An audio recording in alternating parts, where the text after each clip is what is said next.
लोकसभा चुनाव 2024 के बाद माना जा रहा था कि शायद प्रधानमंत्री नरेंद्र मोदी का ये अंतिम कार्यकाल होगा। इसके बाद ये प्रधानमंत्री नहीं बनना चाहेंगे, लेकिन अब खुद केंद्रीय गृह मंत्री अमित शाह ने 2029 लोकसभा चुनाव के लिए भविष्यवाणी की है। शाह ने बताया है कि 2029 में कौन प्रधानमंत्री बनने जा रहा है। कांग्रेस पर भी उन्होंने करारा वार किया है। आपको बता दें, एनडीए की ताकत पर सवाल उठाने वालों को जवाब देते हुए अमित शाह ने कहा, विपक्ष अपनी तैयारी कर ले। 2029 के लोकसभा चुनाव के बाद भी उन्हें विपक्ष में ही बैठने हैं। चंडीगढ़ में कार्यक्रम के दौरान शाह ने कहा, एनडीए अलायंस न केवल अपना कार्यकाल पूरा करेगा, बल्कि 2029 में सरकार भी बनाएगा। गृह मंत्री ने कहा, मैं आपको भरोसा दिलाता हूँ कि विपक्ष को जो करना है करने दीजिए। 2029 में एनडीए आएगा, मोदी जी ही आएंगे।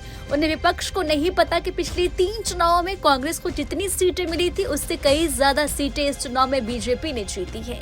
उन्हें यह भी नहीं पता कि एनडीए के सिर्फ एक दल बीजेपी के पास जितनी सीटें हैं, उतनी तो उनकी पूरी अलायंस के पास भी नहीं है। शाह ने विपक्ष दलों पर निशाना साधा और कहा कि इंडिया ब्लॉक अस्थिरता फैलाना चाहता है। उन्हें विपक्ष में ठीक से काम करने का तरीका सीखना चाहिए।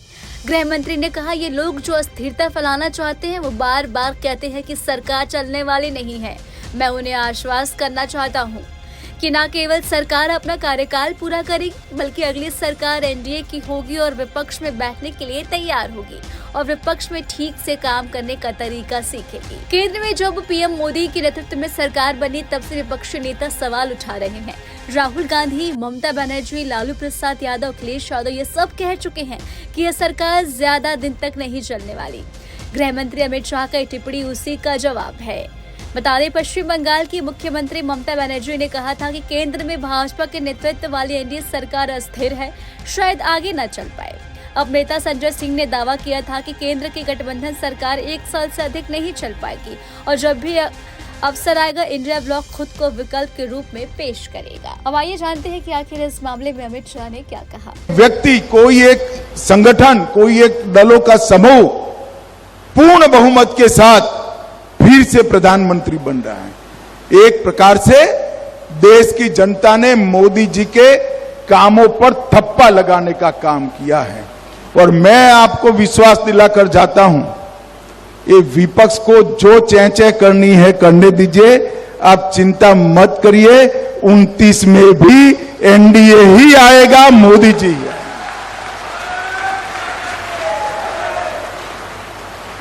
उनको लगता है कि कुछ सफलता मिलने से हम चुनाव जीत गए हैं। उनको ये मालूम नहीं है कि 3 चुनाव में कांग्रेस को जितनी सीटें मिली, उससे ज्यादा सीटें बीजेपी इस चुनाव में जीती। ये इनको मालूम नहीं है। और उनके पूरे गठबंधन की टोटल जितनी सीटें हैं, अकेली एनडीए के एक ही दल बीजेपी की इनसे ज्यादा सीटें हैं। ये लोग जो अस्थिरता फैलाना चाहते हैं, वो बार बार कहते हैं कि ये सरकार चलने वाली नहीं है। मैं उनको एक विश्वास दिलाने आया हूं, उनको, विपक्ष के मित्रों को, जनता को तो भरोसा है ही। न केवल ये सरकार 5 साल पूरा करेगी, अगली टर्म भी इसी सरकार की है। विपक्ष में बैठने की तैयारी रखना और ढंग से ऑपोजिशन में काम करने की पद्धति सीख लेना। भाइयों, आपको हमारा वीडियो कैसा लगा, हमें आप कमेंट बॉक्स में जरूर बताएं। देश की तमाम और उत्तराखंड की बड़ी खबरों के लिए आप न्यूज चैनल को सब्सक्राइब करना बिल्कुल भी ना भूलें। न्यूज नेशन अब व्हाट्सएप पर खबरों की ताजा अपडेट के लिए न्यूज नेशन के इस QR कोड को स्कैन करें।